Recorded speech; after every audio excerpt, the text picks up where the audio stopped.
स्वागत है हमारे सभी प्यारे भाई बहन मित्रों का।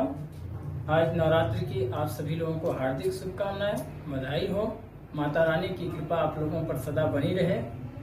और आज हम लोग मैं आशा करता हूं कि आप लोग बहुत ही अपने घर परिवार में स्वस्थ होंगे, मस्त होंगे, जीवन खुशहाली से व्यतीत हो रहा होगा।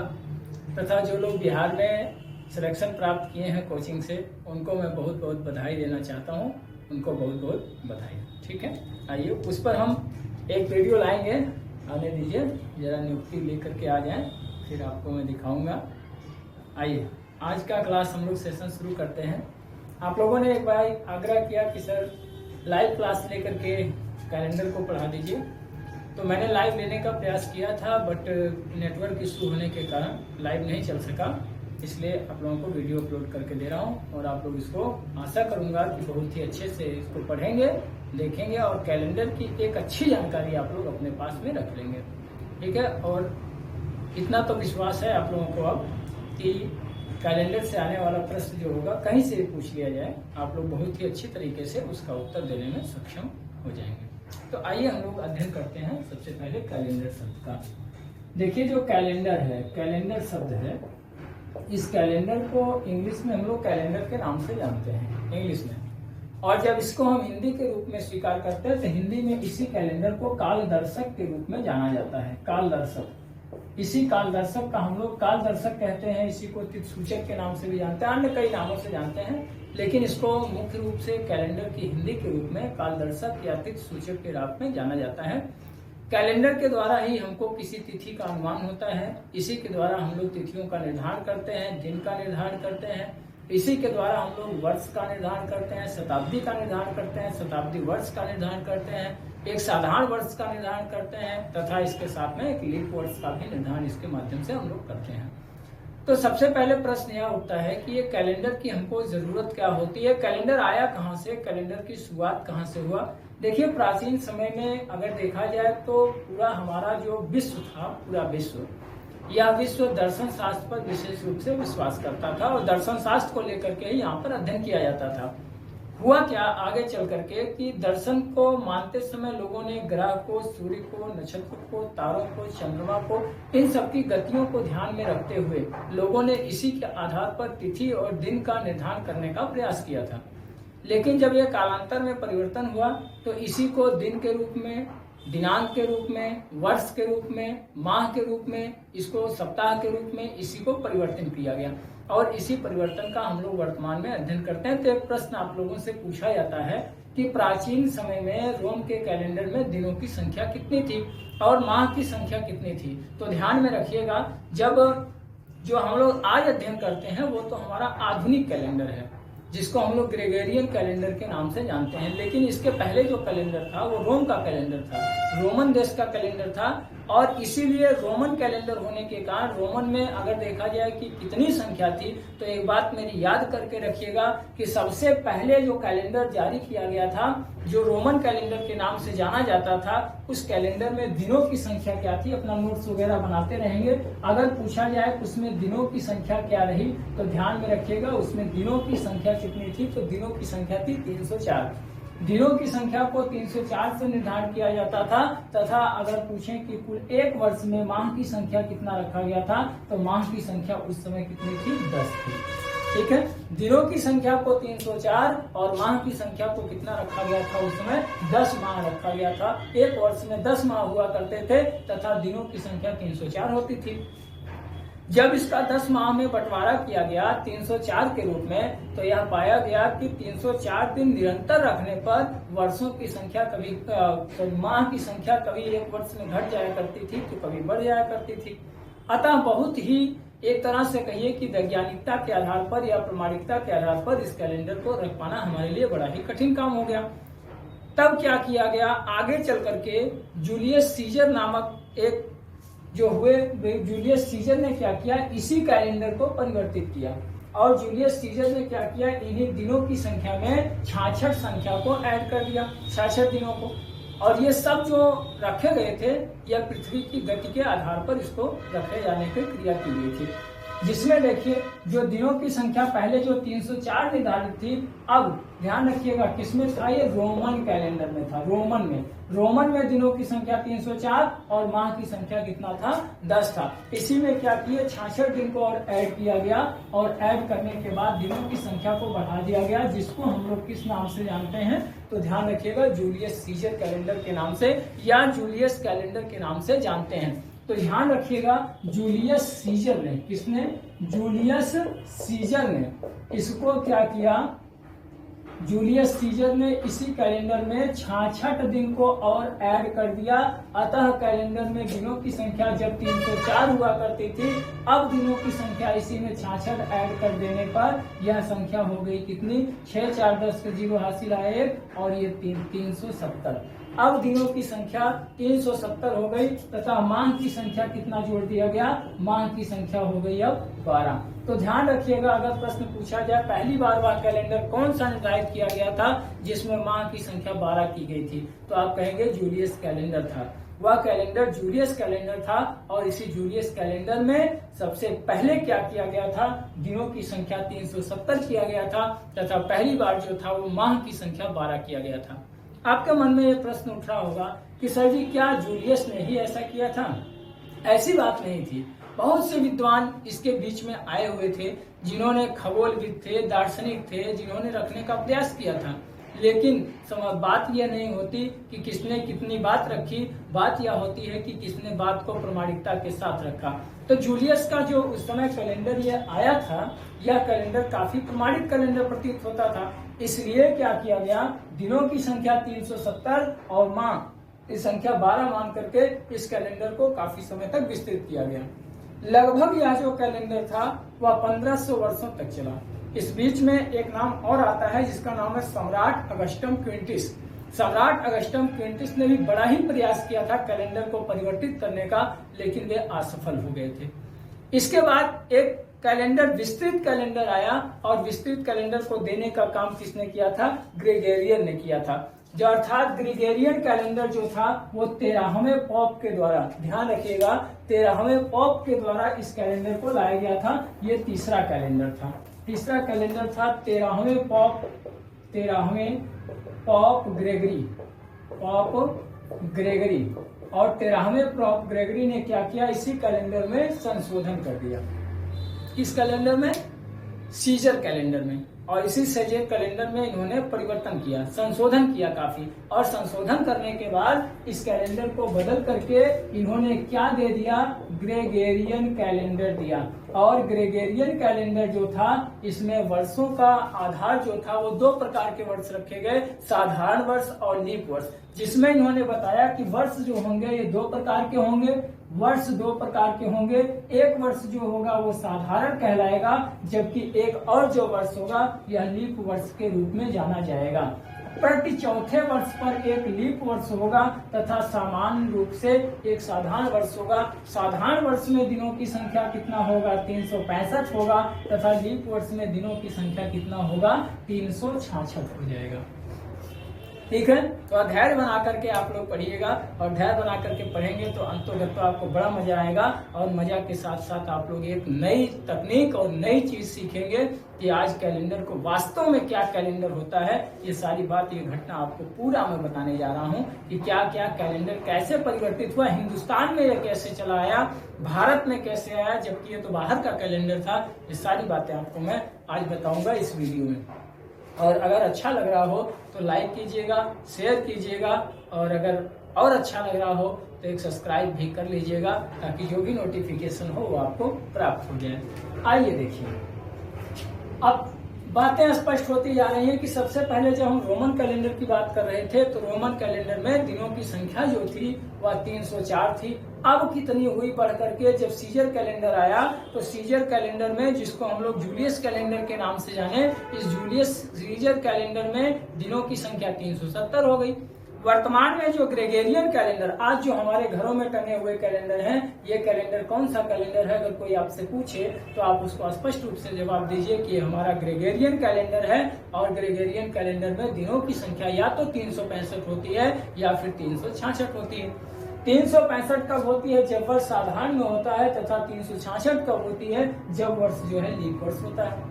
मन में चल रहा होगा कि ये सब क्या आप बता रहे हैं, ये क्या 365 366 कर रहे हैं, ये तो बचपन से हमने पढ़ा हुआ है कि 365 दिनों में एक वर्ष होता है तथा चौथे वर्ष 366 होता है। बिल्कुल आपके मन में सही प्रश्न उठ रहा है, लेकिन अब लॉजिक को समझना है कि ये लॉजिक क्या है, आखिर क्यों 365 रखा गया था और क्यों 366 रखा गया था, क्यों इसका निर्धारण 365 और 366 दिन के रूप में किया गया था, क्या जरूरत थी 365 रखने की? 364 भी तो किया जा सकता था, 367 भी तो किया जा सकता था। क्या सीजर का जो कैलेंडर रखा गया था 370 दिन, क्या वो गलत हो गया था? आखिर उसका क्या रीजन था? आइए इस लॉजिक को हम लोग समझते हैं, जो हम लोग रटे हुए दिनों को रट करके पढ़े हैं, इस लॉजिक को समझने में अभी तक असमर्थ रहे हैं। देखिए हुआ क्या था कि जब इन्होंने 13वें पोप ग्रेगरी ने जब इसका अध्ययन करना शुरू किया था कैलेंडर का, तो इन्होंने भी वही अध्ययन किया था जो इसके पहले के लोगों ने किया था। और इस कैलेंडर में यह बताया गया था कि पृथ्वी जो होती है यह सूर्य का चक्कर लगाती है, सभी लोग जानते हैं। जितने भी हमारे भूगोल को पढ़ने वाले सभी लोग हैं, आप लोग बड़ी अच्छी तरह से जानते हैं कि पृथ्वी जो होती है अपने अक्ष के परितः घूर्णन करती है, और घूर्णन करते करते क्या करती है? सूर्य का चारों तरफ से घूर्णन करते करते करते करते पूरा क्या करती है? चक्कर काटती है। और जब ये चक्कर काटती है तो चक्कर काटने की एक गति जब यह पूरा कर लेती है, एक चक्कर को पूरा कर लेती है, तो उसी चक्कर पूरा करने को हम लोग कहते हैं कि एक वर्ष का दिन पूरा हो गया। तो जब इसका अध्ययन इन्होंने किया 13वें पोप ग्रेगरी ने, तो इन्होंने इस चीज को बताया, इसको स्पष्ट कर दिया, यह ले करके कि जो पृथ्वी सूर्य का चक्कर लगाती है, उस चक्कर लगाने में कितना समय लगता है। तब इन्होंने बताया कि जो समय लगता है एक चक्कर पूरा करने में, वह समय कितने समय का लगता है? 365 दिन। ध्यान रखिएगा, बहुत इंपॉर्टेंट चीज बता रहा हूँ आपको। 365 दिन लगता है, 5 घंटे का समय लगता है, प्लस मिनट की संख्या कितनी होती है? तो 48 मिनट होते हैं, प्लस इसके साथ कितना सेकंड लगता है? तो ध्यान रखिएगा, इसमें सेकंड की संख्या होती है 47.5 सेकंड का समय भी लग जाता है। ठीक है, 365 दिन का समय लगता है, 5 घंटे 48 मिनट तथा 47.5 सेकंड लगता है पृथ्वी को एक चक्कर सूर्य का पूरा करने में। अब देखिए प्रश्न यहां से बना कि आखिर 365 दिन का यदि हम कैलेंडर बनाते तो ये बाकी समय कहां जाता? अगर हम इस कैलेंडर को 366 दिन में जोड़ के बनाते तो आखिर बताइए कि समय पूरा कहां से होता? दो प्रश्न हमारे सामने आकर के खड़ा हो चुका था कि अगर हम 365 दिन का कैलेंडर बना दें तो ये समय कहां जाएगा, और अगर हम ये समय को रख करके 366 दिन में ऐड कर दें तो आधे दिन का तो कोई कैलेंडर बनेगा नहीं। 5 घंटे 48 मिनट 47 सेकंड का हम कौन सा कैलेंडर निर्धारित करेंगे? अगर हम एक वर्ष में कर भी ले गए तो अगले वर्ष जाकर के यह कैलेंडर फेल होने लगेगा। और कैलेंडर वह होता है या कोई भी प्रमाणिकता या वैज्ञानिकता के आधार पर वह होता है जिसमें हम क्या कर सकें? परिवर्तन ला सकें। इसके लिए हमको क्या करना पड़ा? अंतोगत्वा इसके लिए हमने परिवर्तन करना शुरू कर दिया। तब इन्होंने क्या किया? 13वें पोप ग्रेगरी ने इन्होंने एक काम किया। इन्होंने क्या किया कि साधारण वर्ष में 365 दिन रखा। इन्होंने कहा कि एक वर्ष तो साधारण होगा ही होगा, 1 वर्ष 2 वर्ष 3 वर्ष, लगातार 3 वर्ष में साधारण वर्ष होंगे, लेकिन जो चौथा वर्ष होगा इन्होंने 4 से गुणा कराया तो 5 चौका 20 घंटे। इसी प्रकार से 4 से जब गुणा करवाने लगे तो इनको 24 घंटे कुछ सेकंड का समय आ गया। 24 घंटे कुछ सेकंड का समय मिला। अब देखिए प्रश्न यहां से उठता है कि 24 घंटा जब इनको समय मिला, इन्होंने अगले 4 वर्ष में एक दिन को ऐड कर दिया और प्रति चौथे वर्ष क्या किया? लीप वर्ष इसको कहा। लीप वर्ष को हिंदी में अधिवर्ष के नाम से जानते हैं। लीप ईयर या हिंदी में कहते हैं इसी को अधिवर्ष। क्योंकि अधिवर्ष करके जब प्रश्न आता है तो आप सोचने को मजबूर हो जाते हैं कि ये कौन से वर्ष का निर्धारण कर दिया गया। तो ध्यान रखिएगा, लीप वर्ष, लीप ईयर एक इंग्लिश नाम है, जबकि इसी का हिंदी नाम क्या कहा जाता है? अधिवर्ष के नाम से जानते हैं। तो अधिवर्ष में दिनों की संख्या रख दिया इन्होंने 366। एक बात मैं स्पष्ट कर देना चाहता हूं आपसे कि कुछ दिनों के बाद जब कुछ दिन और बीतेगा, कुछ शताब्दियां बीत जाएंगी, तो इन शताब्दियों के बीत जाने के बाद कैलेंडर में पुनः एक बार परिवर्तन करने की जरूरत पड़ेगी और परिवर्तन करना बहुत आवश्यक होगा। लेकिन इसके लिए शताब्दी भी लग सकती है, क्योंकि जो सेकेंड माइक्रो सेकेंड का जो समय बढ़ रहा है, यह समय आगे चल करके एक दिन में जब परिवर्तन होगा तो कैलेंडर में समस्या उत्पन्न होगी और ऐसे में कैलेंडर को परिवर्तन करना ही पड़ेगा। और जब ये कैलेंडर परिवर्तन होगा तो ऐसे दौरान में एक बार कैलेंडर को पूरा परिवर्तित करने की जरूरत हमको पड़ ही जाएगा। ठीक है, आइए हम लोग इसके आगे बढ़ते हैं कि ये जो ग्रेगोरियन कैलेंडर था, अब तो यह स्पष्ट हो गया कि ग्रेगोरियन कैलेंडर जो बनाया गया था वह सूर्य की गति के आधार पर निर्धारित किया गया। इसमें दिनों की संख्या अतः 365 दिन और 366 दिन के आधार पर इसको रख दिया गया। अब एक प्रश्न और उठा कि यह भारत में कैसे आ गया, आखिर इसको भारत में कैसे आया। यह एक विशिष्ट अवधारणा थी जो पूर्णतः वैज्ञानिकता पर आधारित थी। तो सन 1752 में, ध्यान रखेंगे, सन 1752 में इसका पूर्णतः प्रयोग जो था ब्रिटिश साम्राज्य में शुरू हुआ था। ठीक है, 1752 ईस्वी के दशक में सबसे पहली बार ब्रिटिश साम्राज्य के द्वारा ग्रेगोरियन कैलेंडर को प्रयोग में लाया गया। पुनः ध्यान में रखिएगा कि 1955 ईस्वी में भारत के एक रिपोर्ट आई और उस रिपोर्ट को स्वीकार किया था किसने, पंडित जवाहरलाल नेहरू ने। और उसी समय से, ध्यान रखिएगा, उसी समय से यह निर्धारित कर दिया गया कि यह कैलेंडर जो है यह शक संवत पर आधारित है। अतः 22 मार्च 1957 ईस्वी से 22 मार्च 1957 से भारत में क्या किया गया, इस कैलेंडर को अपना लिया गया। अगर आपसे कोई पूछे कि भारत में पहली बार ग्रेगोरियन कैलेंडर कब अपनाया गया था, तो 22 मार्च 1957 को पहली बार भारत में इसको क्या किया गया, अपनाया गया। और तभी से आज तक हमारे घरों में जो ग्रेगोरियन कैलेंडर है इसको स्थापित किया जाता है।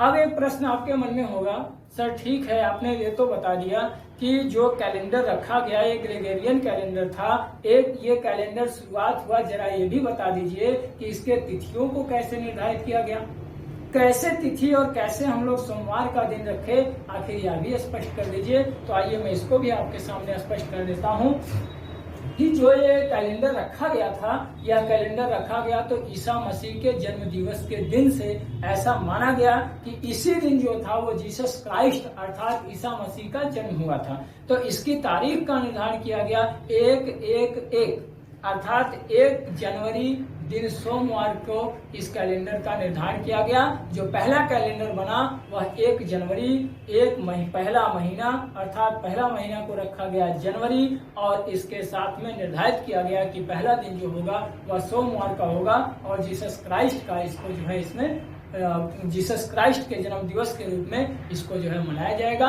और जीसस क्राइस्ट का जन्म इसी दिन के लिए आधारित किया जाएगा कि जीसस क्राइस्ट का जन्म जो है इसी दिन हुआ था। ठीक है, तो ध्यान में रखेंगे पहली तारीख, पहला महीना और पहला दिन कौन सा था, तो सोमवार का दिन था। और तभी से इस कैलेंडर को जो है लागू करके भारत में भी इसको अपनाने की प्रणाली अपनाई गई। अब आपके मन में एक प्रश्न होगा कि सर जी ये बता दीजिए कि क्या भारत में इसके पहले कैलेंडर नहीं था, क्या इसके पहले भारत में तिथियों का निर्धारण नहीं किया जाता था, क्या पहले इसके दिनों का निर्धारण नहीं होता था। अच्छा प्रश्न है, बिल्कुल होता था, तिथियों का भी निर्धारण किया जाता था, दिनों का भी निर्धारण होता था। आपको याद होगा कि आप लोग जो है पहर का निर्धारण करते थे, भारत में हमारे पहर को विशेष महत्व दिया जाता था। आज भी हम लोग कहते हैं 3 पहर हो गया, 2 पहर हो गया, पहला पहर चल रहा है, उषा काल है, या इस तरह से हम लोग आज भी इसका निर्धारण करते हैं। तब भी था, लेकिन ये प्रामाणिकता और वैज्ञानिकता के आधार पर रखा जाए कि पूरा विश्व जिसको प्रयोग करता हो हम भी उसी को प्रयोग करें। ऐसा ना हो कि हम जिसको प्रयोग करते हैं हम अपने भारत में तो प्रयोग कर लेंगे, लेकिन जब इसको लेके बाहर जाएंगे तो हमारे लिए प्रयोग करना कठिन हो जाएगा। तो इसके लिए शक संवत पर आधारित इसके कैलेंडर पहले से मौजूद थे, जिसको हम लोग पंचांग के नाम से जानते थे। और पंचांग में जो था राष्ट्रीय पंचांग के नाम से जाना जाता था, उसमें 12 महीनों का बटा हुआ हमारे पास भी एक कैलेंडर था जिसको भारतीय कैलेंडर के नाम से या राष्ट्रीय पंचांग के नाम से जाना जाता था। और राष्ट्रीय पंचांग में जो रखा गया था वह देखिए चैत था, बैसाख था, ज्येष्ठ था, आषाढ़, फिर उसके बाद श्रावण, भाद्रपद, आश्विन, कार्तिक, अग्रहायण, पौष, माघ और कौन सा लास्ट मास तो जो था वह फाल्गुन का था। एक तरह से हम कह सकते हैं कि हिंदुस्तानियों का जो कैलेंडर लागू हुआ था वह हिंदुस्तानियों का कैलेंडर अर्थात 9 वर्ष जो होता है वह चैत्र मास से शुरू होता है। वास्तव में अगर हम देखें तो हिंदुस्तान का जो कैलेंडर है, हिंदुस्तान का जो 9 वर्ष मनाया जाता है, जिसको हम लोग जो है 1 जनवरी को मनाते हैं, वह 1 जनवरी का जो हम लोग मनाते हैं नया साल, वह नया साल ग्रेगोरियन कैलेंडर के अनुसार मनाते हैं। परंतु राष्ट्रीय पंचांग, भारत के पंचांग के अनुसार अगर देखा जाए तो भारत का 9 वर्ष जो शुरू होता है वह चैत्र मास से ही शुरू होता है। और भारत में इसके आधार पर कुल राशियां रखी गई थी, और राशियां जो थी जैसे मेष, वृषभ, मिथुन, फिर कर्क, सिंह, कन्या, तुला, इसके साथ वृश्चिक, धनु, मकर, कुंभ और मीन, ये 12 राशियों का भी निर्धारण भारत में किया गया था। ठीक है, आइए ये तो बेसिक बातें हो गई हमारे आपके बीच में कि कैलेंडर से संबंधित क्या बेसिक चीजें हो सकती थी और कहां से इनका प्रश्न बन सकता था और कहां से आपसे प्रश्न को बेसिक तरीके से पूछा जा सकता था। आइए हम लोग इसके आगे की बात कर लें कि कैलेंडर में क्या क्या रखा गया था, है ना। आइए आप लोग इसका नोट बना लीजिएगा स्वयं से अच्छी तरह से नोट, और वीडियो को 2 बार 3 बार घुमा करके देख लीजिएगा एकदम अच्छी तरह से, आपको पूरे माइंड में आपके फिट ना हो जाए तो फिर कहिएगा कि सर आपका पढ़ाना तो बिल्कुल व्यर्थ है, आपने जो कैलेंडर पढ़ाया वो तो कैलेंडर तिथि के अनुसार कैसे पढ़ा दिया।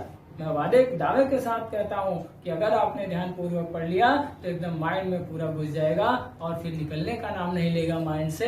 आप एक बार इसको ध्यान से पढ़ लीजिए, इसके बाद फिर दोबारा कैलेंडर आपको छूने की जरूरत नहीं होगी और आप मुंहज़बानी इसका उत्तर देने में समर्थ होंगे, है ना। आइए देखिए जो कैलेंडर बचा, ये कैलेंडर में दिन रखा गया, दिन, इसके बाद इसमें और क्या रखा गया, दिन में 7 दिनों का निर्धारण किया गया।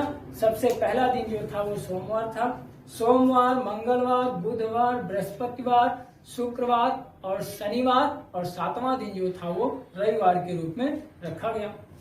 अब मन में प्रश्न उठ रहा होगा कि सर जी ये बताइए कि हम दिन किसको कहेंगे, है ना। आपने तो ये बता दिया, ये तो आपने दिन का प्रकार ना बता दिया कि दिन जो होता है वो 7 प्रकार का होता है, सोमवार, मंगलवार, बुधवार, बृहस्पतिवार, है ना। लेकिन दिन क्या होता है वास्तव में, इसको बता दीजिए। तो देखिए वास्तव में दिन क्या होता है, तो दिन किसे कहते हैं, सप्ताह के 7वें भाग को, ध्यान में रखिएगा मेरी बात को, सप्ताह के 7वें भाग को, सप्ताह के 7वें भाग को दिन के नाम से जाना जाता है। सप्ताह के 7वें भाग को हम दिन के रूप में निर्धारित करते हैं। अगर आपसे पूछा जाए कि सप्ताह और हफ्ता दोनों में बड़ा ही अंतर होता है, सप्ताह किसे कहते हैं तो 7 दिनों के समूह को सप्ताह कहते हैं, जबकि अगर प्रश्न पूछ ले कि हफ्ता, हफ्ता का मतलब जैसे हम लोग जब अपने गांव में जाते हैं तो गांव में लोग कहते हैं सोमवार सोमवार 8 दिन, मंगल मंगल 8 दिन, रविवार रविवार बोलते हैं इतवार इतवार 8 दिन, है ना। तो ये हफ्ता जोड़ा जाता है। और सप्ताह में कुल दिनों की संख्या कितनी होती है, तो आप स्पष्ट रूप से कहेंगे सर जी सप्ताह में दिनों का जो समूह बनता है वह समूह केवल और केवल कितने का बनता है, 7 का ही बनता है। अब तो सप्ताह, आइए अब देखते हैं कि अगर दिन को सप्ताह के 7वें भाग के रूप में स्वीकार किया जाता है तो ये बताइए कि ये सप्ताह क्या होता है। सप्ताह हम किसे कहते हैं, तो ध्यान रखिएगा सप्ताह किसे कहते हैं, तो किसी भी वर्ष के 52वें भाग को, ध्यान में रखिएगा, किसी भी वर्ष के 52वें भाग को क्या कहा जाता है, सप्ताह कहा जाता है ना।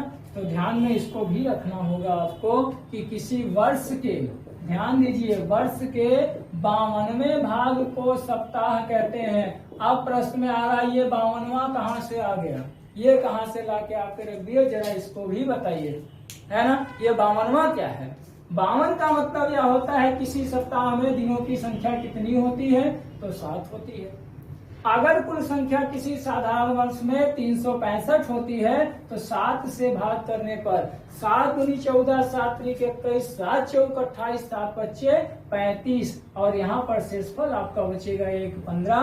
7 दूनी कितना 14, शेष बचेगा 1 और जो ये 52 आया भाग देने पर यही 52 किसको निर्धारित करता है, सप्ताह को निर्धारित करता है। और जो एक शेष बचा हुआ है यह एक शेष किसको निर्धारित करता है, तो यह किसी भी वर्ष के अतिरिक्त दिन या इसी को विषम दिन के नाम से जानते हैं, इसी का निर्धारण कर देता है। जब लीप वर्ष होता है तो दिनों की संख्या 366 होती है, तो 366 दिन होने पर भी सप्ताह की संख्या 52 होती है, जबकि विषम दिनों की संख्या कितनी हो जाती है, 2 हो जाती है।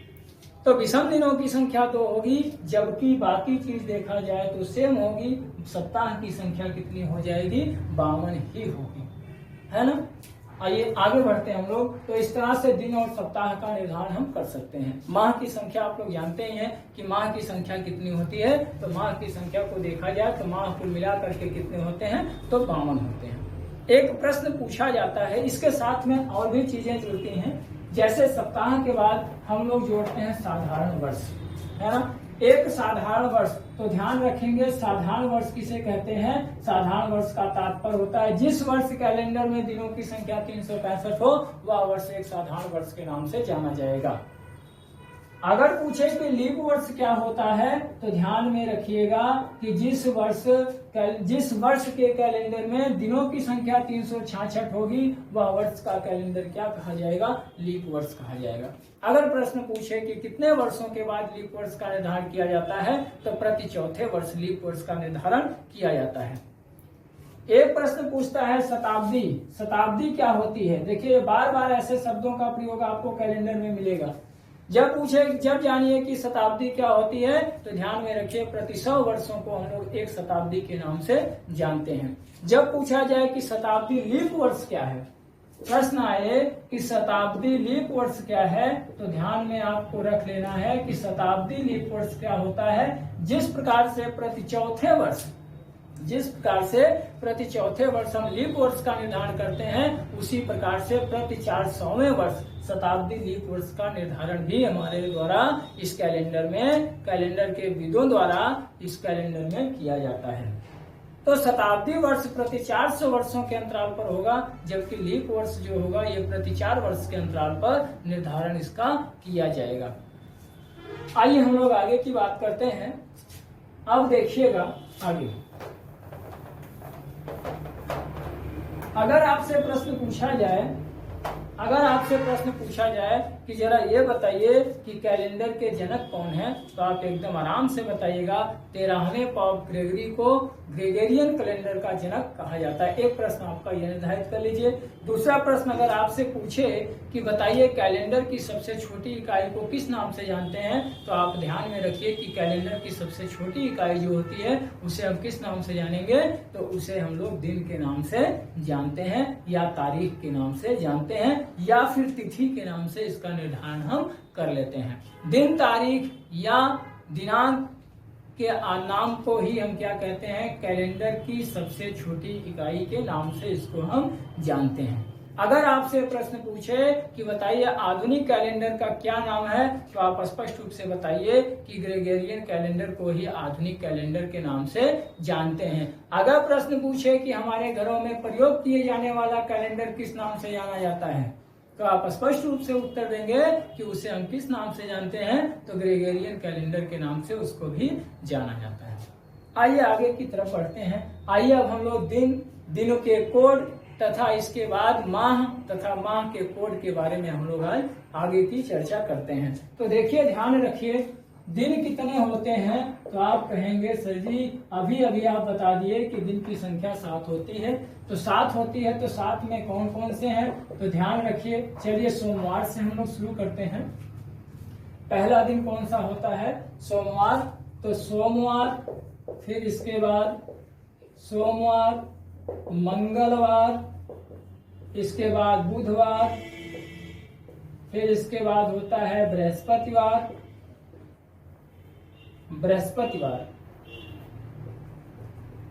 बृहस्पतिवार को हम लोग और भी नामों से जानते हैं, जैसे गुरुवार या फिर वीरवार। ठीक है, बृहस्पतिवार, गुरुवार, वीरवार के नाम से जानते हैं।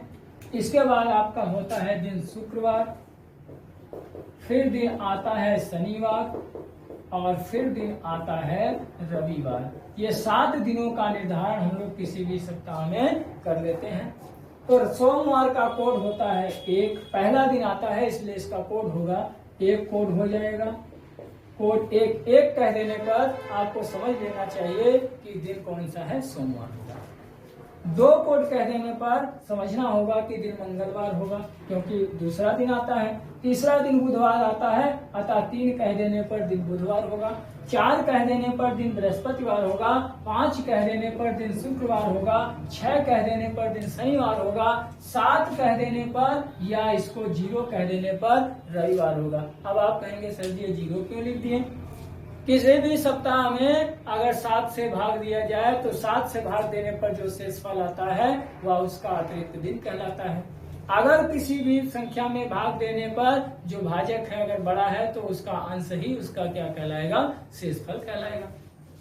तो यहाँ पर देखिए 7 से 1 में भाग करेंगे तो 1 से भाग जाएगी नहीं, अतः 1 ही इसका क्या कहलाएगा, शेषफल कहलाएगा, वही इसके कोड बनेगा। तो सोमवार का 1, मंगलवार का 2, बुधवार का 3, बृहस्पतिवार का 4, शुक्रवार का 5, शनिवार का 6 और रविवार का कितना होगा, या तो 7 हो जाएगा या तो कितना होगा, 0 हो जाएगा।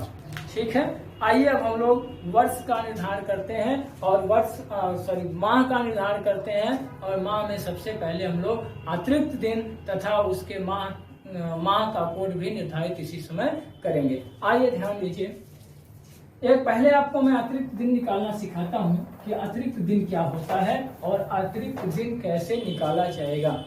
अगर देखिए अतिरिक्त दिन वर्ष का पूछेगा तो 365 या 366 में 7 का भाग कर दीजिए। 7 का भाग क्यों करेंगे, क्योंकि हम लोग सप्ताह से भाग करते हैं।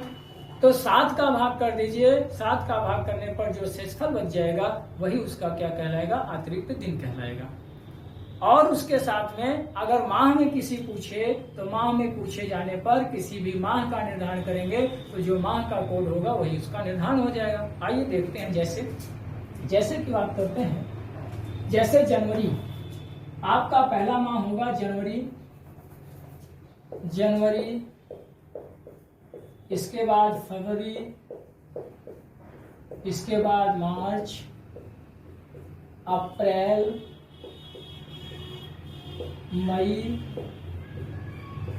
जून। ठीक है, इसके बाद देखिए जुलाई, अगस्त, सितंबर, अक्टूबर, नवंबर और कौन सा दिन, दिसंबर। ठीक है, जनवरी की बात करेंगे हम लोग तो जनवरी में दिनों की संख्या 31 होती है। जनवरी में दिनों की संख्या अगर जनवरी में देखें दिनों की संख्या कितनी होती है तो याद कर लीजिए 31। फरवरी में या तो 28 दिन होंगे या तो 29 दिन होंगे।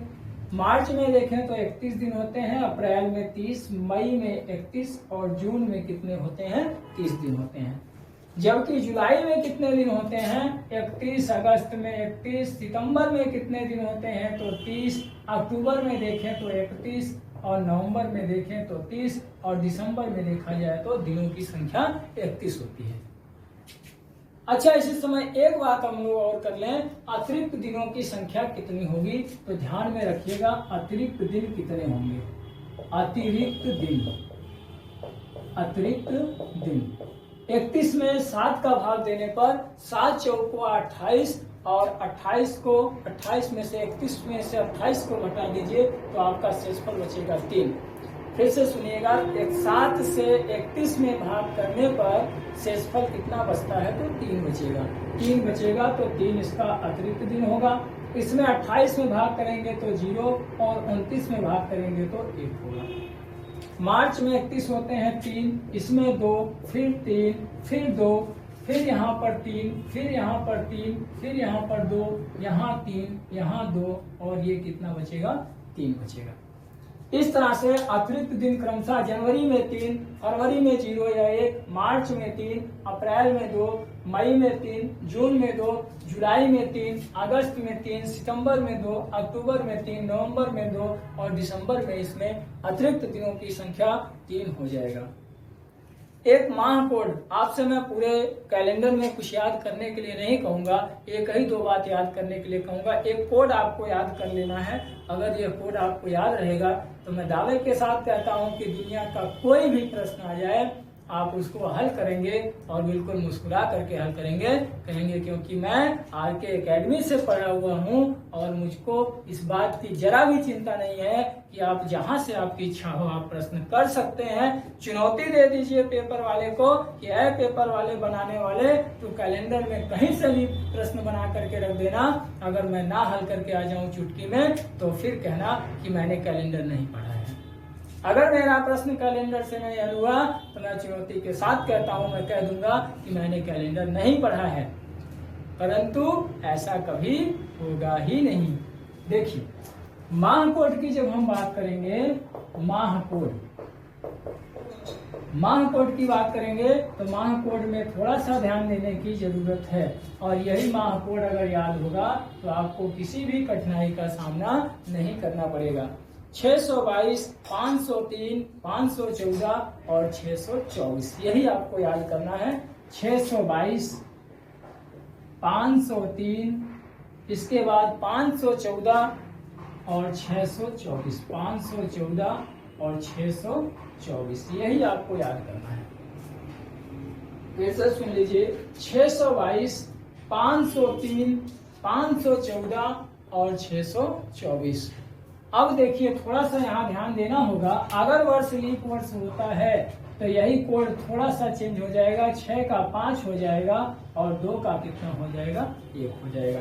बस यही इतनी ही बातें आपको ध्यान में रखना पड़ेगा। अगर इतनी बातें आपने ध्यान में रख लिया है तो मैं दावे के साथ कहता हूं कि आपका प्रश्न गलत होने की कोई भी संभावना नहीं होगी। यही माह कोड आपको याद करना है, एक लाइन में याद कर लीजिए, 622, 503, 514 और 624। ठीक है, देखिए 622, फिर यहाँ 1 घटा दीजिएगा, 6 में से 1 जाएगा 5, 2 में से 1 जाएगा 1, जब लीप वर्ष होगा तो 1 घट जाएगा। तो 622, 503, 514 और कितना होगा? 624। इतना ही आपको याद करने की विशेष जरूरत होगी। आगे आइए, ध्यान दीजिए, इसको इरेज करते हैं, आप लोग इसको नोट करते रहिए अच्छी तरह से। आइए आगे हम लोग बात करेंगे कि किसी वर्ष के कौन कौन से दिन समान होते हैं, इसको हम लोग नेक्स्ट वीडियो में बात करेंगे। इतना आज आप लोग तैयार कीजिए, मैं दूसरा वीडियो भी आज ही डाल दो अपलोड कर दूंगा शाम तक, या तो फिर कल सुबह में इसका अपलोड मिल करके आपको नोटिफिकेशन पहुंच जाएगा इसके आगे, क्योंकि वीडियो बहुत लंबा होगा, अपलोड करना थोड़ा सा कठिन हो सकता है, लेकिन फिर भी मैं प्रयास करूंगा कि आप लोगों को आज ही प्रोवाइड करा दूं शाम तक, आज ही। तो इसको अच्छी तरह से आप लोग तैयार कर लीजिए और इसके बाद हम लोग पढ़ेंगे कि कौन कौन से वर्ष के, किसी साधारण वर्ष के कौन कौन से माह समान होते हैं, लीप वर्ष के कौन कौन से माह समान होते हैं। फिर इसके बाद हम लोग पढ़ेंगे कि कौन कौन सा कैलेंडर, किस कैलेंडर को फिर अगले वर्ष कब यूज किया जा सकता है ना। बहुत ही शानदार तरीके से इसको हम लोग पढ़ेंगे और तिथियों का भी निर्धारण करेंगे। ठीक है, अगर आप लोगों को सेशन ठीक लगा हो तो आप लोग इसको शेयर कर दीजिएगा, लाइक कर लीजिएगा, सब्सक्राइब कर लीजिएगा और इसी वीडियो के बाद अगले दिन आपका स्पेशल पेट का बैच या स्पेशल पेट आपका YouTube पर चलने जा रहा है। आप लोग इसको एक बार देख करके जरूर जाइएगा, एग्जाम देने देख लीजिएगा। हर प्रतिवर्ष की तरह से जैसे डायरेक्ट प्रश्न फंसे हैं, इस बार भी डायरेक्ट प्रश्न फंसेगा। ऐसा आज नवरात्रि के शुभ अवसर पर मैं कह रहा हूँ। ठीक है, माता रानी की कृपा रही तो स्पष्ट मैं बता दूं आपको कि अवश्य ही जो क्वेश्चन पढ़ाऊंगा उसमें से कम अगर क्वेश्चन आपका फंसा तो भी 60 से 70% क्वेश्चन फंसेगा। पूरा सीधा उत्तर याद करके जाना, प्रश्न की तो बात ही छोड़ दें। ठीक है, थैंक यू।